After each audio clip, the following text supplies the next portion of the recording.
we go. Everybody's joining. Here we go. They're making it in. Looks like we've got almost everybody still joining, just a couple. Hello, welcome everybody. Thank you for being here. As you are logging in, your cameras and microphones have been set to remain off. So if you could please keep your cameras and your microphones off, that would be great. I am Carrie, and I am with the Andersons events team. And some of you have probably gotten a little sick of my face over the last few weeks because of all these virtual events. But we are so very grateful to have you guys here and following us from our normal event format, which is in person, over here to our crazy virtual landscape. So thank you so much. The Andersons Bookshop, believe it or not, has been selling books independently since 1875. The Andersons family, I should say, not as the bookshop. They used to be a pharmacy, actually. So we've made it through a lot of really hard times. We made it through the last pandemic, believe it or not. We're going to make it through this time too. But we just really can't say enough how grateful we are to have your support this evening by attending the event, and then also, of course, by purchasing the book through us. It makes a big difference to us in a really horrible year, and we're just so grateful to have you guys here. And now, a couple things about tonight before we get started. I know you guys want to get to the good stuff here. I'm still admitting a couple people from the waiting room. As mentioned previously, your cameras and your microphones are off for the duration of the event, so please keep them off. If you'd like to ask questions, and I beg of you, please, please, please ask questions. It makes for such a better and more engaging event. You can do that through the chat feature here on Zoom, and I will be turning my camera off in a little bit while the authors are speaking, and I will be collecting all those questions, and then I will come on at the end, and we'll try to get through as many of them as possible. So I will be feeding them to the authors for you. Please, as many as you can think of, and even while the authors are speaking and you're thinking of them, just go ahead and throw them in there, and I'll be collecting them the whole time. And please don't hold back. Ask as many questions as you'd like.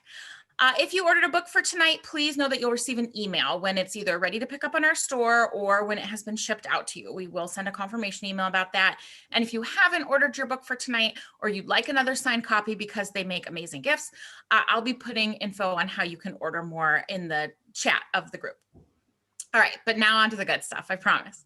We are here tonight, of course, with two amazing authors. We have Jaclyn Goldis, who is a graduate of the University of Michigan, Ann Arbor, and NYU Law. She practiced trust and estate law at a large Chicago law firm, yay, for 7 years before leaving her job to travel the world and write novels, which sounds fantastic. After culling her possessions into only what would fit in a backpack, she traveled for over a year until settling in Tel Aviv, Israel, which is where she's actually joining us from tonight. And she can often be found there writing from cafes near the beach, which also sounds amazing. Jaclyn has just released her debut novel yesterday, When We Were Young, which we will hear all about tonight. We're so excited for you. I've got one more in the waiting room, of course. And then in conversation tonight, we have a second amazing author, Natasha Lester, who has worked as a marketing executive for L'Oreal before penning the internationally best-selling novel, The Paris Orphan, which I loved. Among other titles she has written that we will hear more about tonight. When she's not writing, she loves collecting vintage fashion, traveling, reading, practicing yoga, and playing with her 3 children. Natasha lives in Perth, Western Australia, where she is joining us from tonight. So we have a very international event going tonight, which is very cool. And on that note, I am actually going to turn the floor over to you ladies, and I will pop off. Enjoy, and thank you so much for being here. Thanks, Carrie. Thank you so much. Thank you everyone for coming along tonight, or whatever time it is, wherever you are. So Jaclyn and I have had a bit of a chat via email from Israel to Perth over the last week or so, just talking about the format for tonight. And we've come up with some questions that we thought you all might like to hear the answers to. So we're going to ask each other those questions and answer those questions and kind of go back and forth a bit. And then, of course, at the end, if you guys have questions, pop them into the chat and Carrie will come back on and ask us those questions then. So we thought we'd kick off by talking about how we got into writing in the first place, because of course this is Jaclyn's very first book, which is very exciting. It was published yesterday, so congratulations, Jaclyn. Thank you so much. And The Paris Secret is my third book that's been published in the US. So we're kind of, at slightly different places in our careers. So we thought it might be interesting to talk about how we got to where we are right now. So I'm going to kick off and then I'm going to hand it over to Jaclyn to talk about that too. So I was that kid who was always nose buried in a book. We went to the library every week and borrowed stacks of books. And when I wasn't reading books, I was writing stories. And I guess now you would call them really bad fan fiction, because they were like copies of Enid Blyton stories and Mr. Men stories and all the books that I was reading at the time. And I just loved books, reading, writing, escaping into this kind of other alternative world. And so when I finished high school, I had this idea in my mind that writing would be a fabulous thing to do, but I didn't really know how to go about being a writer. Back when I left high school and in Perth, Western Australia, which is a smallish kind of city, there weren't any creative writing degrees at universities here back then. So there wasn't really a kind of pathway to become a writer. My dad was an accountant, and I think he secretly wanted someone to take over his accounting practice. So he encouraged me to do commerce, which is just what every aspiring writer should do.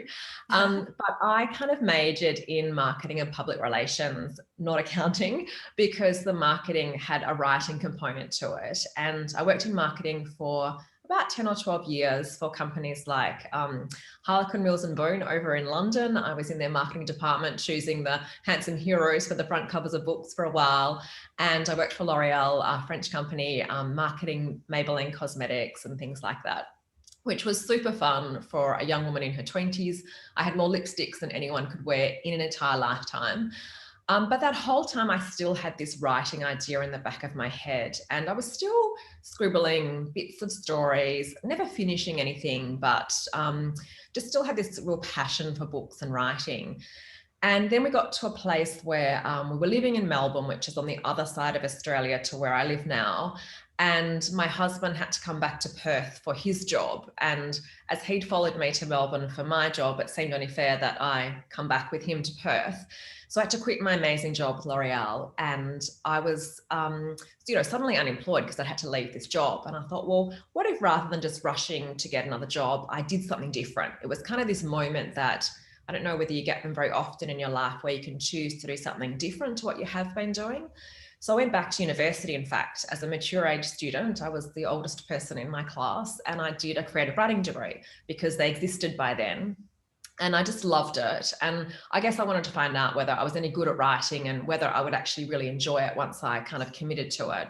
And I did, I loved it. So I did a Master of Creative Arts and wrote my very first book as my master's thesis, which was very different to what I write now. It was much more serious and literary, but that won an award and got published. And that was the thing that really kicked me off on my writing career. And then 3 years ago, my first book came out in the States. I'd had a few books published in Australia. And I just thought nobody would buy a book from an Australian author, so far away from America. It would like kind of languish on a shelf and be returned within a couple of months. And then thankfully, somehow, the Paris Seamstress that book was, lots of people bought it. So thank you very much to anyone who did. And I've been lucky enough to be able to publish a couple more books in America since then, which I'm very grateful for. So thank you. So that is really my writing journey to how I got to be where I am now, publishing The Paris Secret a couple of months ago. So Jaclyn, how about you? Were you also the child with her head always buried in a book, or was your journey into writing something a bit different? Well, first of all, I have to say I'm so honored to be here with you. I read your book last week and it was just absolutely gorgeous. I can't wait to read your other ones. And actually, I relate to a lot of what you said. We have slightly different paths, but I also was a kid who had in books. Actually, yesterday when my novel came out and I posted on Facebook about it, there were, it was like so many blasts from the past of people I knew decades ago. And it was so interesting because it was people I went to elementary school who remembered that I was always reading and I was always writing. And that was always like me as a kid. I think I always knew I wanted to be a writer. it always felt like my path. And actually, when I was in high school at 17, I wrote my first novel. It's a very cringeworthy novel to look back upon that I don't ever want to see the light of day. But yeah, that was my first step. And I remember that I tried to get, maybe, I don't know how hard I tried, but I remember trying to get an agent because I had an agent call my house and that kind of thing. So in my 20s, I wrote 2 more novels. But that was while I was working. So I didn't feel like at 22 when I graduated college with a degree in economics that I was ready to write full time. First of all, I didn't have the money to do that. Second of all, I don't think I had the life experience maybe to write then. I also wouldn't want my novels that I published in my 20s to ever be on the shelf. After college, I applied to law school. I think, I don't know, when I recollect how that journey it just kind of seemed like a natural path that maybe my skills would lend themselves to law. And I kind of thought after law school, I would practice for a couple of years and save up money and leave my job to write. And I ended up working at a wonderful firm with wonderful people. And I lasted way longer in big law than I ever expected. But it was kind of always my plan to leave and give writing a try. And I think at a certain point, I felt like my time in Chicago had kind of come to an end. And I was ready to kind of travel and write. And so that's what I did I left my job 5 years ago, and I traveled for a year until I landed in Tel Aviv, and I've been writing ever since. And this is the first book I wrote in my travels.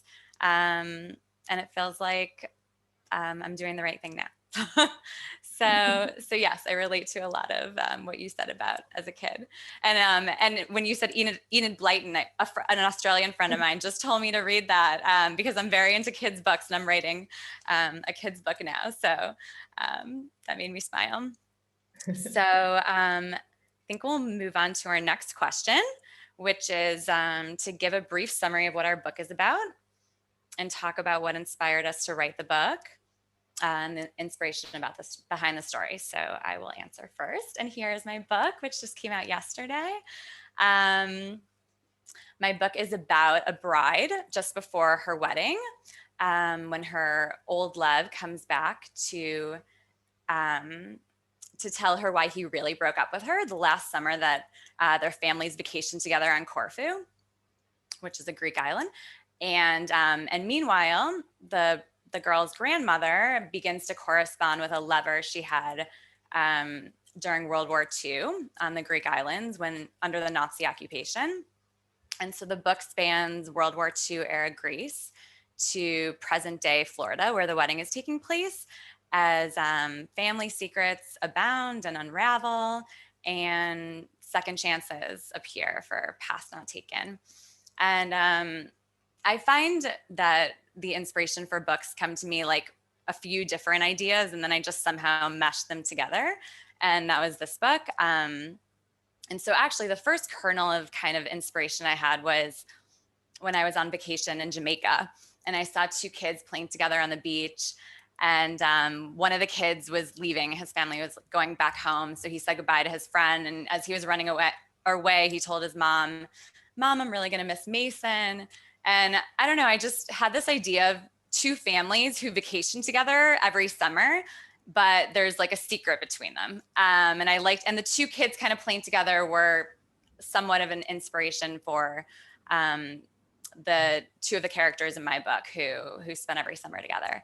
And then I really knew I wanted to write about, I had this idea of a grandmother character, my grandmother, who's my maternal grandmother, who is on this Zoom, and I'm super close with. I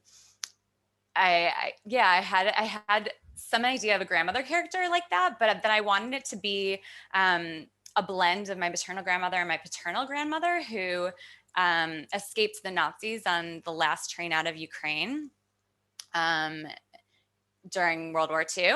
And I always kind of thought about, what that might have been for her to have this a past, like that was very tragic. I never got to meet her. She died right before I was born, but and then maybe have to confront some of that when she was older. That was sort of like my first idea.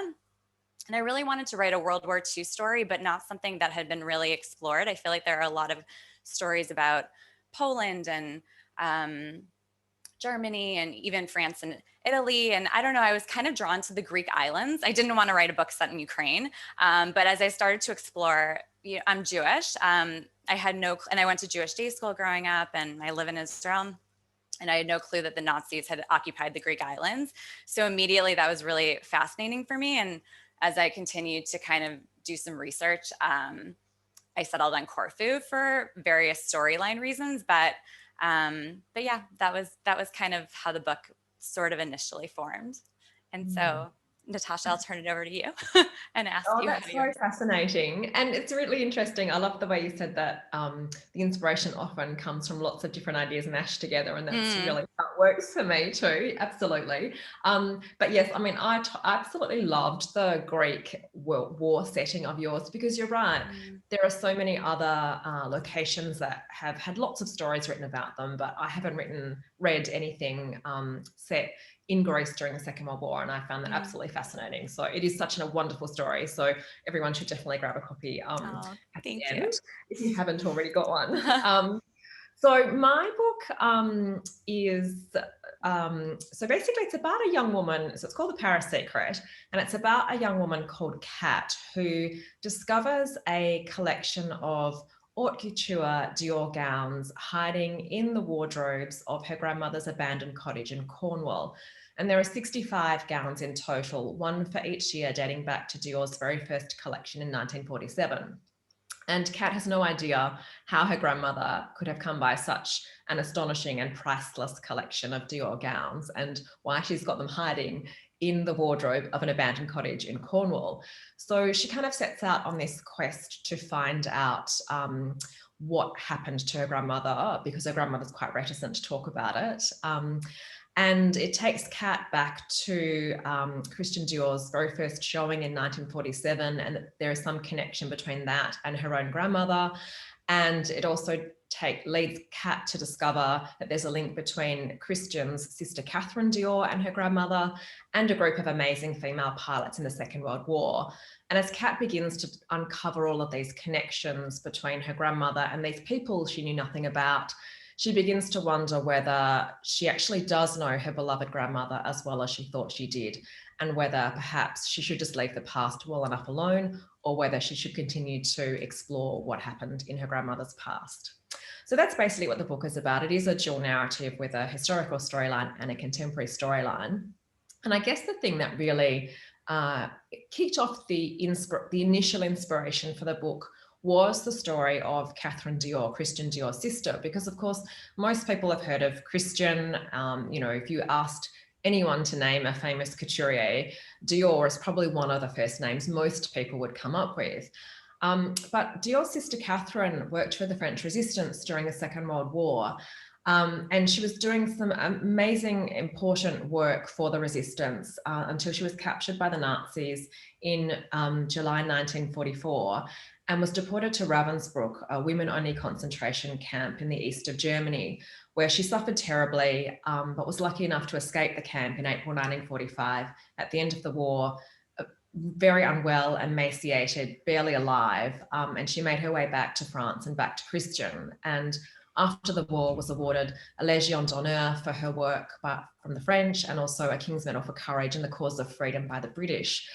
Because everything she had done for the resistance was so important in providing information to the Allies.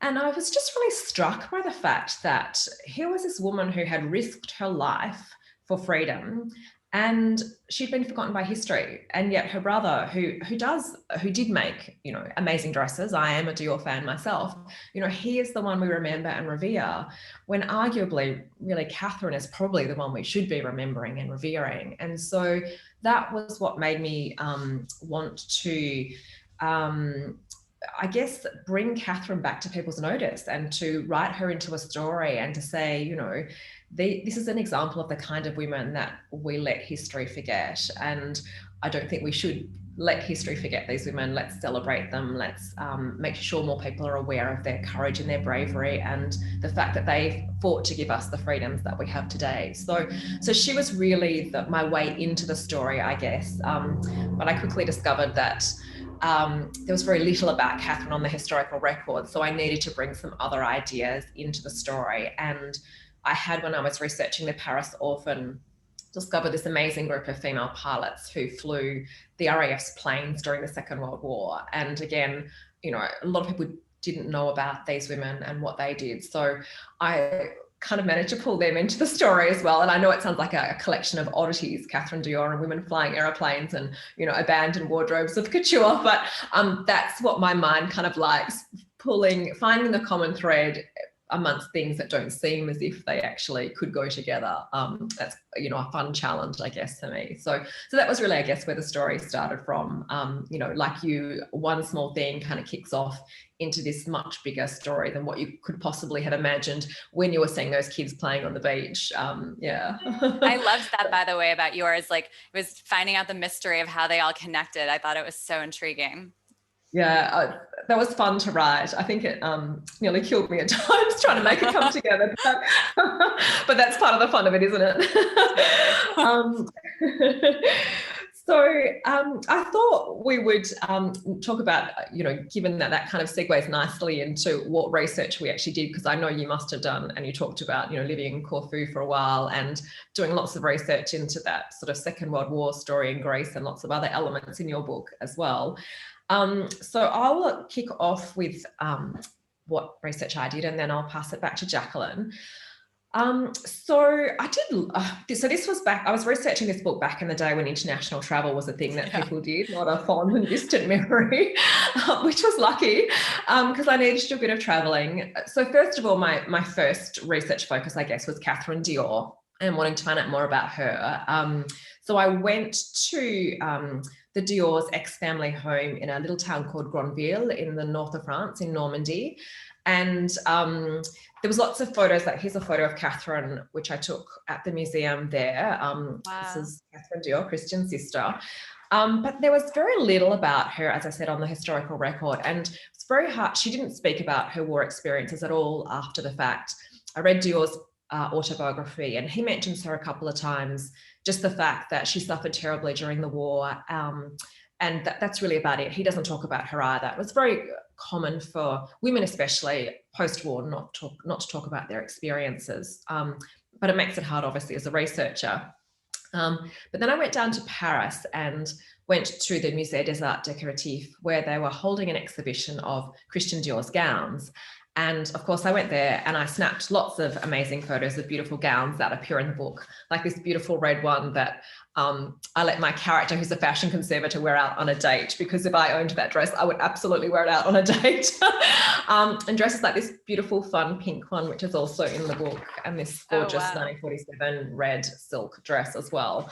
So I took lots of photos of amazing dresses. And then in the middle of the amazing dresses was this little letter here, which is written in French. It's a handwritten letter from Christian Dior to his father in April 1945.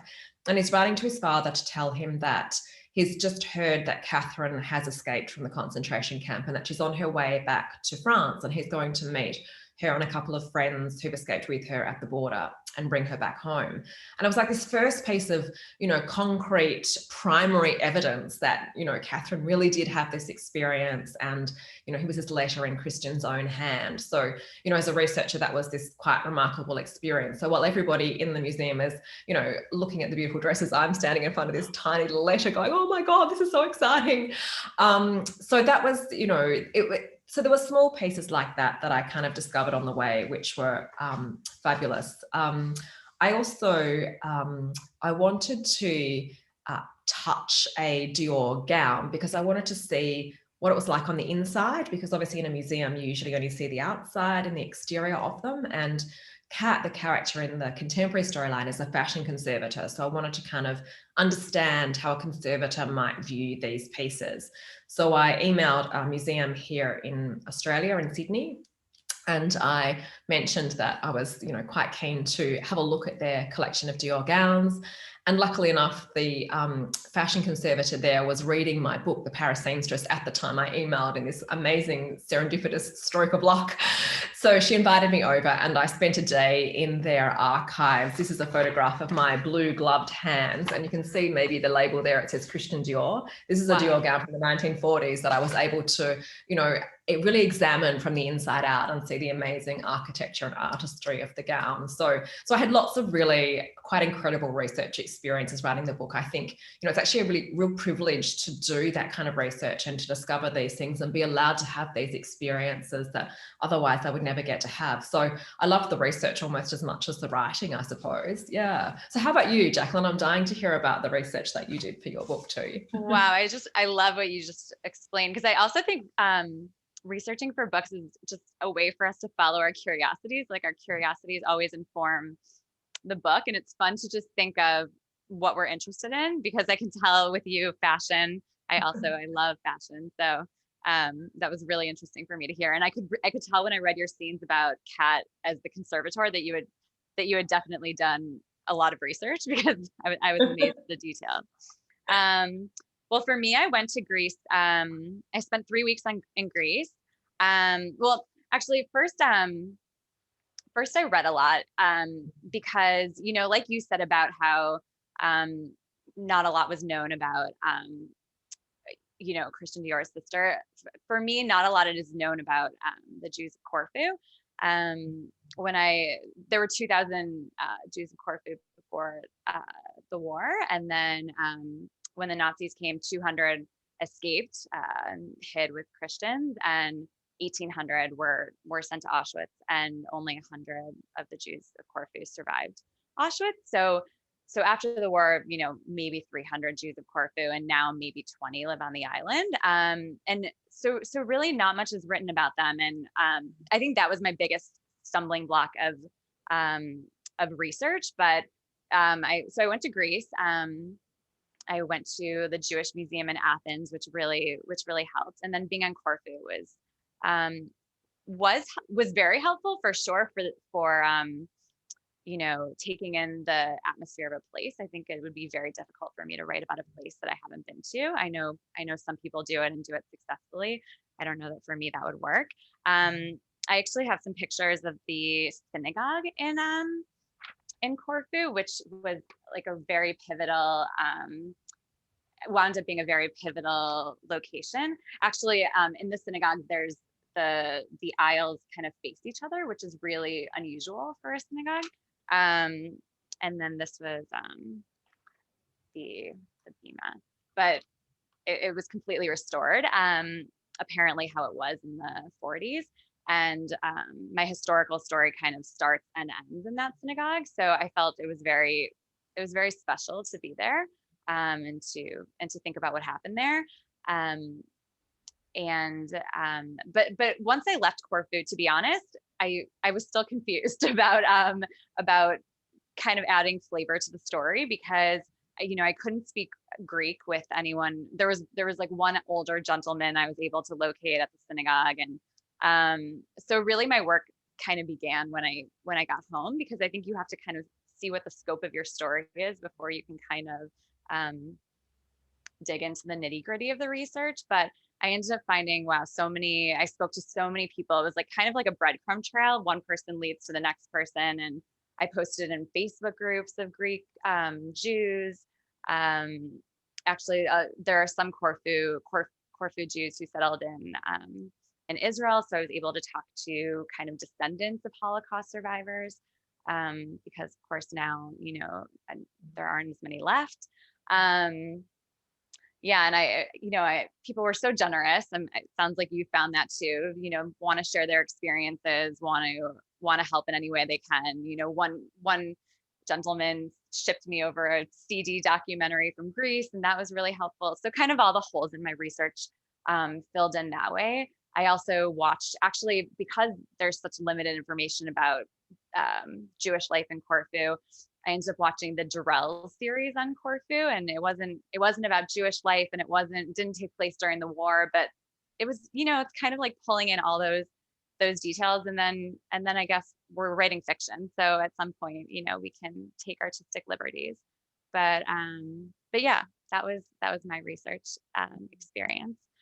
And our next question, we're going to talk about how our books both focus on women in history and the sacrifices they made and the difficulties they endured, which are often left out of the historic record, which you alluded to before. And so why is this important to us? And can we chat about the storyline that in our books that focuses on this idea?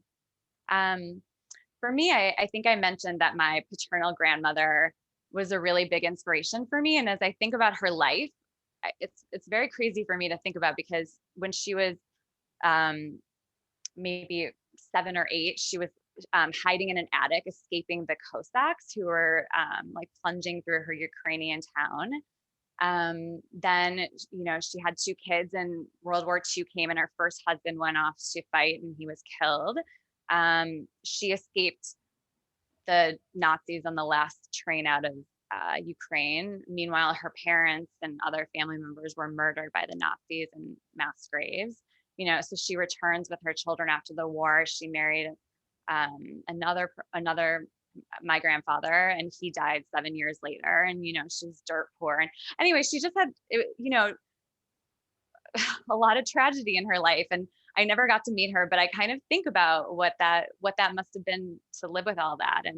And so that was really inspirational to me. I think there are so many stories like that, you know, where women have persevered through so much tragedy and hardship, and it's not really known, kind of like what you said about Carolyn Dior. So so I think that was important for me to spotlight, and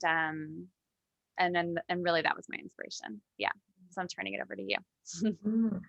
Gosh, I know it is so hard to imagine in the life that we have, having those kinds of tragedies happen so often and just having to face those kinds of situations. You know, I mean, my youngest son is 10 and I can't imagine him having to hide in an attic, you know, to protect his life. It's just awful, isn't it? Right. Gosh, what a fascinating and incredible woman she must have been. That's such a shame that you weren't ever able to meet her. You must feel that loss, I guess. Agree.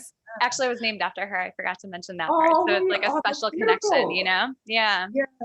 Oh, that's very special. Mm-hmm. So I guess what I thought I might talk about a little bit here is the female pilots that are a part of the historical storyline. So the main character in the historical storyline is named Sky, and she flies for the Air Transport Auxiliary during the Second World War, which was a civilian organisation set up to ferry the RAF's planes around England from factories and maintenance units to the RAF air bases. And so there was a few women, only 8 women employed by the Air Transport Auxiliary right at the start of the war, because they didn't have enough male pilots. And so against very stiff opposition from the RAF, they permitted these 8 women to begin. And I've made Sky one of those 8 women. And it was really tough for them because this is an era where most women didn't even drive cars at that point. And so the idea of a woman flying an aeroplane was actually quite transgressive, I guess you could say. And so when the women began, the RAF was still very opposed to the idea of a woman sullying their plane by flying it. And there was this quite, I guess, propaganda campaign, you could call it, in the newspapers, with men, of course, writing in letters, saying things like, you know, this is verbatim, that the idea of women flying planes is disgusting.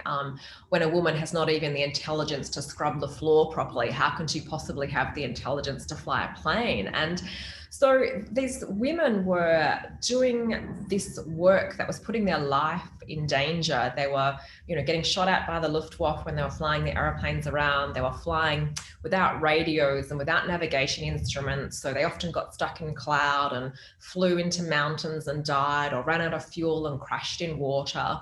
And so they were doing this brave job, and people were writing in letters calling them disgusting for doing this work. And of course, nobody wrote a letter in about a male pilot saying that he was disgusting for doing it. It was just the women. And the only reason was because of their gender. And I just thought how difficult that must have been to be, you know, putting your life on the line and being vilified for that. And then the RAF also, they decided that they would get the women to fly the open cockpit aeroplanes. So these were like the small tiger moths. So open cockpit meaning that there's no coverage around the pilot. They're in the open.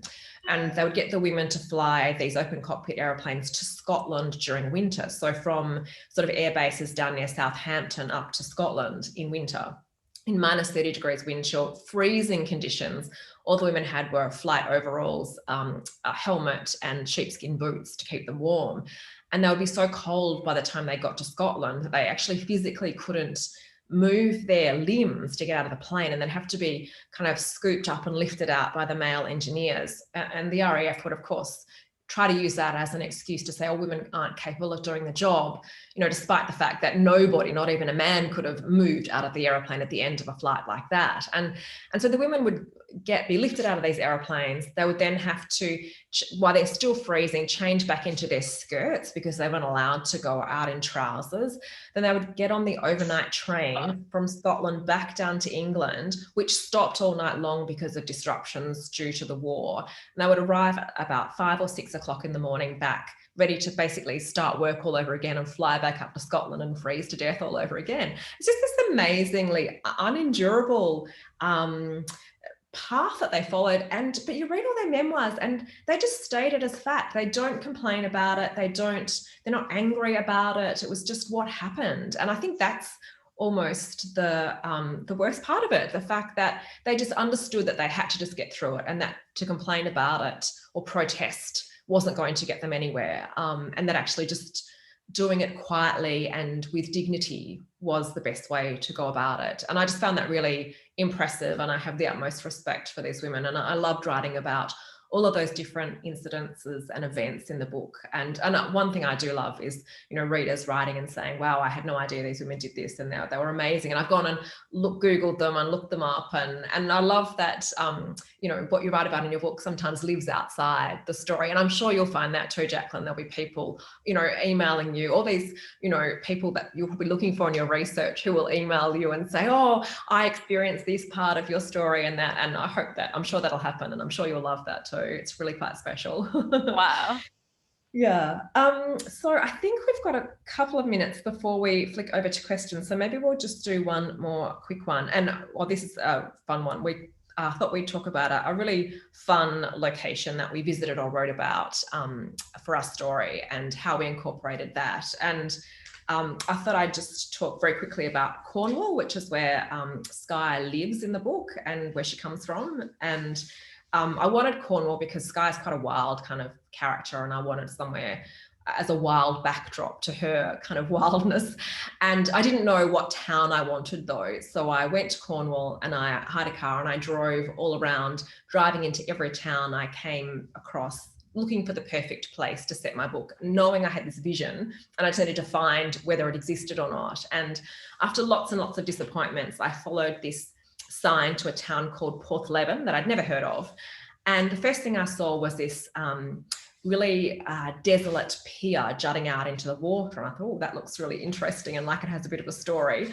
And then I turned around and behind me was this amazing crescent row of houses, pastel coloured, beautiful in this curved row. And I thought, oh, wow, they're gorgeous too. And then there was this beach in front of me, and I looked across the cove, and at the top in the distance was this kind of house on a cliff top, which is exactly how I had imagined Skye's house in the book. So I wandered along the cove, up the cliff to this house, and then spent half an hour snapping photographs of this house, traipsing around the property. So the poor person who lived in that house must have wondered what the hell I was doing. Luckily, they didn't come out and ask. But that was a really fun way to find what I had in my mind actually existed, and to, you know, have all those photographs and to then be able to transfer it into the book. And like you said, I don't think I could write about a place I hadn't physically been to. I think it comes to life so much more when you've had the chance to, you know, experience it like that. So yes, how about you? What's a place that you found particularly fun or interesting to research in your book? Well, first I have to say that I don't know how to pronounce it, Porthleven. That was so vivid to me. So it's so fun to see the photos that you share. But I agree, it's so much more helpful when you can kind of see a place and then you can build on it and you know, reimagine. But I feel like it's very helpful to have that grounding. For me, it was the Corfu has fortresses because there was a Venetian period, a French period. The Brits ruled it at some point. The fortresses are Venetian relics, and there's an old fortress. It's just this like very, it's beautiful and ruins, and you kind of wander in it, and people are having picnics in the meadows, and there's a like beautiful kind of moat around it, and it's right in the center of town. And so I kind of but then it has some very tragic history, and that's where they took the Jews to gather before they sent them to Auschwitz. So as a writer, it was like immediately like, oh wow, I really, because in my story I have a grandchild kind of learning about her grandparents' history, and the grandchild is frolicking in the fortress and has no clue what, you know, that her grandfather was waiting there with the Nazis. So I liked that kind of dark and light kind of aspect of it, and so I knew I wanted to use that in the story also. Yeah. Hello. Hey, there back in. It's internet magic. I know. Thank you, ladies. That was fascinating. I don't think I've ever even heard of Catherine Dior. So then I was like over here Googling while you were talking, and that's amazing that none of us had ever heard of her. That's actually kind of crazy. And I also didn't know about the Greek islands during World War II. So I actually can't wait to read both books now. So thank you. That was a lovely conversation. We do have some really great questions from some members of our audience. First of all, Jaclyn, I have to tell you have a lovely and very supportive family who have been putting wonderful comments in the chat. I don't, you know, that I'll send them over to your publicist or your publisher so that you're able to see them, because they are, you might be able to kind of see them if you scroll around the chat, but I know we're also interfacing right now, but they are lovely and supportive, and you are such a lucky lady to have them. So I just wanted to put that out there. I really am. Their comments are wonderful. All right, so I have a couple questions here about, most of the questions are more about your writing processes. And most are for both of you, actually. So I will start, and it's not too late to submit questions, by the way, if anybody wants to keep submitting them in there. I'll take a peek over there every now and again. This one is from Rona, and she asked, how do the characters come to life for authors? Do they spring from your imagination fully formed, or do you sort of develop them as the story goes on? I don't know which one of you wants to answer first. Yeah, sure. For me, it's interesting. Plots tend to come to me first before characters, and I know every writer is different. They don't spring to me fully formed. I wish they did. They come to me kind of in little kernels, and I realize that, you know, this is one quality they have, and then another quality builds, and then suddenly I have a fully formed person. For me, I outline, and I do I do heavy lifting before I write. So I know some authors are more plot pantsers, I guess is the word, and I plot a lot. So the character building comes to me in the plotting process. All right, Natasha. So some characters do luckily come quite fully formed, and others are much harder. So in the Parasecret, Sky, who is the pilot in the historical storyline, there's always a gift from the writing muse, I call it, in every book. And she was a bit of a gift character. She literally sprang onto the page pretty much how she is in the book and didn't change a lot at all over the course of the book. And Margot, who is another character who we meet in the prologue, modeling Dior's gowns in his very first show in Paris in 1947. she also she's very different to Skye, but she also came quite easily, and I didn't have to do a lot of work to get her onto the page, whereas Liberty, Skye's sister, who is probably the villain of the book, and I always love my villains because they're so much fun to write, she was much harder work to get right, because obviously, you know, with a kind of a villain type character, you don't want to make them too stereotyped or too black and white. There's always much more complexity as to why people might sometimes behave in ways that we might perceive to be, you know, not right or not the best way to behave. So she was a bit harder to just get all of her different shades happening on the page. And of course, Catherine was hard too, because she was a real person, but there was so little about her, and I had to just draw on established facts about her. For example, I knew she loved flowers because Christian talked about that. And also she became the first female flower seller in Les Halles, the major marketplace in Paris after the war. That was her job. And so I had to kind of draw on pieces of fact like that, her love of flowers, to try and shape the kind of person she might have been. So she was also a bit harder. And so I like that there are some characters that are a bit easier and then some that are a bit harder, and you don't have to work really hard on all of them, because that would be quite challenging. So it's nice to have those gifts, but it is also nice to really dig deep into a character and try to work out who they are and what makes them tick and how you can get them onto the page. So it's a bit of both for me, I think. Since we're on the topic of characters, Rona also asked, are there characters in your books that are based on people you know, or are they purely fictional? And I'll let Natasha go first this time. I always say that real people are almost too boring to write about. I mean, my life is very boring. I literally sit in front of a computer banging out words all day. And really, I guess, you know, most people have, you know, fairly similar kinds of lives, whereas a fictional character, you can go anywhere with them. You know, you can let your imagination run wild. And I feel if I was to develop my characters based on a real person, unless they were actually a real person, then I would be constrained by who they actually were. Whereas for me, I am a total pantser. I don't plot. I need to figure out what's going on. So I need to let my imagination run wild. So therefore, not imagining a real person to create a character around is much easier for me. Of course, my books are always peopled with real people. So some of the female pilots from history are in the book, and Catherine, of course, is a character, as is Christian Dior. So with those people, I do stick to the truth of who they are. But no, in terms of my fictional characters, I never have them kind of inspired by someone I know. I like to just make them up and let them be who they decide they want to be, which they always do. How about you, Jaclyn?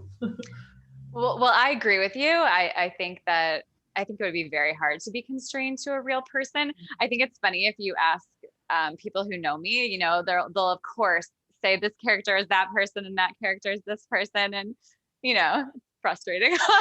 You're like, no.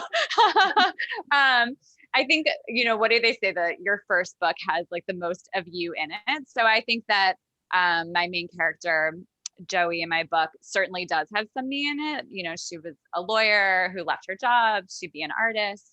But is she me? No, not whatsoever, you know?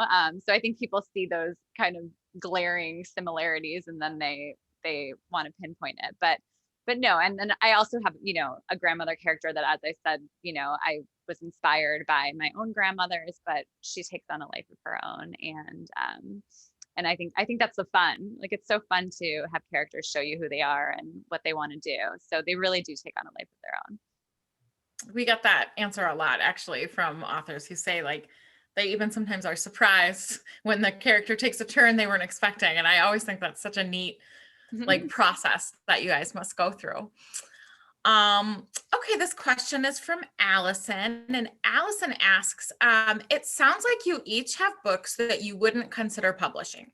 How do you decide which book is worthy of publishing? And do you present several manuscripts to publishers and they help you decide which is good enough for print, or do you decide? Oh, Jaclyn first this time. Oh, sorry. Well, you know, I feel like in most things in life, I go by my intuition. And I think that, you know, you have to have an honest conversation with yourself about what's working. And of course, listen to feedback and people who are, you know, wise and listen to all the criticism. But then I think you have to kind of have a reality check with yourself. And I think for my past manuscripts, even though I so wanted them to happen at the certain points that I wrote them, and I was trying to get an agent, and I think at a certain point I like threw in the towel with the kind of peace of mind, knowing that it wasn't like, knowing that I learned so much from the process, but that it wasn't the book that was meant to be. So yeah, and I think with this one, with my book that just came out yesterday, you know, it wasn't like this road that was just smooth sailing, but I think I really had this intuition that the story was meant to be told, and that I was going to tell it, you know, I was going to keep pushing it. So I think that's just how it was for me. And I'll let Natasha speak to with publishers, because she has much more experience with that. It's interesting. I think, like, you're absolutely right. You learn so much from a failed manuscript, like as much as you learn from one that succeeds. So my very first two books were actually sort of more serious literary contemporary fiction. And then I wrote a third book very similar to those, which I really hated writing. And I got to the end of it and did have that gut feeling of, this isn't working. This is not a book that I want to put out under my name. I don't like it. And actually, I don't like it enough to want to go back into it and rewrite it and work out what's wrong with it. And so I threw the whole book out. It was like 85,000 words in the bin. And I kind of sat down for a month after that, and I didn't write. And I literally sat in this chair right here with a pile of books next to me, all of my favorite books. And I just reread them because something wasn't right and I didn't know what it was. And in rereading all my favorite books, I discovered that so many of them were historical novels. And I started to wonder, well, why don't I write historical fiction if I love it so much? And I think because I'd written my first book as part of a university degree, and there's sort of an expectation about the kind of fiction you'll write at university, I hadn't gone down the historical pathway. And so from that day on, I sat back down at my desk and I started writing this historical idea. And literally the minute I sat down and started writing that first chapter, I knew that this was the book I was meant to write. I loved it. I couldn't wait to get back to my desk every day and write that book. And so when I got to the end of it, there was no doubt in my mind that I would be happy to have my name attached to this book, and I wanted to get this one published, which is a very different feeling to the one I had that I threw away. So I think you do know in your gut what's working and what's not. And then from then on, really, some authors seem to have lots of different book ideas at once and are able to kind of pick and choose. I'm literally a one idea at a time kind of gal. I have one idea and that's it. So if I submit that to my publisher and they don't like it, which has never happened, I don't know what I would do. I have to run away or something, run away and join the circus to get some ideas. So I think it's really, now when I'm doing my research, I'm always finding little facts that don't fit in the book I'm currently writing, but I know I'll want to write about later. And luckily, so far, my publisher has always liked those ideas. So that's the book I end up writing. And I think because when you submit a proposal about an idea that you have a lot of excitement and energy about, it comes across in the proposal. So hopefully that's what kind of seduces the publisher as well, I suppose. Yeah. Both very great answers. Okay, this one, so you talked a little bit about literary agents and proposals and the querying process. So this is a question from another Jaclyn. And she says, I have a question for both of you. How did you find a literary agent and what was the querying process like? And I think Natasha goes first this time. I keep losing track, sorry. So I've actually had 3 different literary agents over my career so far, which is quite common when authors have had a few books that they've changed agents, because the first time you publish a book, you're so grateful for any agent who shows any interest in you that you literally just go, yes, that'll be great. And you've never worked with an agent before, so you don't know what your style is of working with an agent and what you particularly need from an agent. And so you have to kind of go through that learning experience in a way, I think. And so I'm now with, even though I live in Australia, my agent is in the US. And I have been with her for about 18 months. And in terms of the process, I didn't necessarily query her. I literally sent her an email saying, you know, who I was and that I really admired her list of authors, which was, I literally selected her. She was like my dream agent, and would she be interested in having a chat to me? And she emailed back within like an hour, even though the time difference was this massive chasm, and said, yes, I can't wait to talk to you. So by the end of that week, we were Skyping, and we kind of, I signed up with her the week after. So I just, you know, her enthusiasm and my excitement about her just totally meshed. And like, she's my forever agent. She's my dream. I couldn't ask for anyone better. So it is a bit of a learning process in terms of your agents as you go along. So yes, so that's kind of, I didn't really answer the querying process because I didn't have to kind of query this last agent. It just kind of, and I was a bit lucky with my second one. She kind of contacted me out of the blue as well. So I've been a bit lucky in that respect, I suppose. Jaclyn? Well, I queried so many agents over so many projects. Actually, how I found my agent, who's fabulous, was through something called Manuscript Wishlist, which I highly recommend. Actually, they have, maybe it's Manuscript Academy is their podcast, and they have this amazing service where they offer like top agents who will critique your queries and first chapters for such a reasonable fee. And at a certain point in the process, I was like, you know, I'd like to get some kind of good eyes on my query and first chapter, and Rachel, my agent, so I paid for a critique with her, and she just responded, I love it, send me the whole thing. And so we've been working together for like 2.5 years now, but yeah, so that was kind of lucky and wonderful. I think most people maybe get it through the traditional way of querying. I think everyone thinks kind of, you know, have a connection or whatever, but I really don't think that that's most people who I know, how they got their agents was just traditional, send a pitch letter, and that's how it works. It really does work that way, even if it's a small percentage of you know, offers get made based on queries. Oh, that's really great advice. I'd never heard. What did you say was the name of that Manuscript Academy? It's called Manuscript Academy. Yeah. Oh, wow. I've never heard of that. That's really cool. They also do something called Manuscript Wishlist, where different agents will submit kind of what kind of book they're looking for. So it's a good hashtag to search also. Oh, that's really cool. Thanks for sharing that. Okay, I think we are kind of out of questions from the audience. I have one I always like to ask at the end of events, and we're right on time. We've got a couple minutes here before Zoom's going to shut us out. So I want to ask you guys, as authors, you sometimes are sent manuscripts from other authors and upcoming book releases and things to like read and possibly, you know, do like a little blurb for. Have you guys read anything that's upcoming that you are excited about or that you want to put on our radars? Either one of you. I know it's a hard question. You go, Jaclyn. Well, I do, but I forgot the title. Let me check.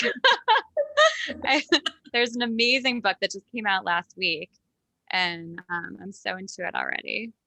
Okay, it's called A Lady's Formula for Love by Elizabeth Everett. It's kind of, if you liked Bridgerton, you'll like it. It's like a romantic kind of, it's really good. So I'd highly recommend that. That is a great tip because we cannot keep Bridgerton in stock. So when people come in, it's always nice to have other things to suggest. So recommend that. It just came out last week. Awesome. How about you, Natasha? I read 2 recently that I have adored, and the first one came out, I think, about a week ago. It's Erica Roebuck's The Invisible Woman, which is a novel about an amazing female spy called Virginia Hall, who I've known about for years and I've always thought deserved her own novel. And finally, Erica wrote the perfect novel about Virginia Hall. So definitely check out The Invisible Woman. And I've just read Marie Benedict's upcoming novel, which is co-authored with another author whose name I have tragically forgotten. It's called The Personal Librarian, and it's about a woman who was the personal librarian to JP Morgan and built up this astonishing library collection at a time where a woman in that role was unheard of. But more importantly, she was actually a Black woman who had to hide her identity in order to be able to function in society at that level. And it's this very timely book about kind of passing and race, and I adored it. So that definitely look out for that. I think that's out in a couple of months. All right, great. Marie Benedict's fantastic. I know she always hits it out of the park. All right, well, I think we're actually just about out of time here. So, oh, we just got one really good question that I am going to just throw in there really fast. Sorry, I saw there were one or two that I didn't get to actually, but and I'm actually this is from David Newman, but I'm going to actually throw this to both of you. Do either of you envision, as you write your novel, that the story you're telling could also be told in the format of a movie? Have either of you ever been approached about making your books into a movie? Jaclyn? We do get queries from time to time, but they haven't gone anywhere yet. So I'm just waiting for Reese Witherspoon to pick up the phone and give me a call, and she hasn't yet. God damn it! But no, when I'm writing, I don't really envisage it as a movie, because I think actually script writing is a very different process to novel writing, and I think you really have to, when you're in a novel, you've got to be in the world of it as a novel, and it has to unfold in that way. I mean, it's like the dream at the top of my writing dream list to have one of my books made into a movie one day. So I don't know, let's keep hoping and praying. Well, I agree. It's of course the dream. But I also agree. It's not what I'm thinking of when I'm writing a book. And I also, I don't know if this is correct, but I think that I tend to write in different time periods and different viewpoints. Maybe that isn't as difficult to lend to a movie, but different leaping through decades and time, that might be difficult for a movie. Maybe I tend to think a story that's a little bit more linear might be easier, but I don't know. Of course, it's a dream. Well, I hope it happens for both of you, because both of your stories would make fantastic movies, actually. All right, so that is going to do it for us tonight. I just want to again thank both of you ladies for being here for us. We really, really, really appreciate it. And I want to thank everyone who came again for coming and for supporting Andersons through this difficult time, and for supporting our authors during this difficult time as well. And other than that, I just want to say, stay safe out there, everybody. We're hopefully almost there. So good night. Thank you for having us, Carrie. It was lovely. And thank you to everyone for watching. Thank you so much. Thanks, guys. Good night. Bye. Mm-hmm.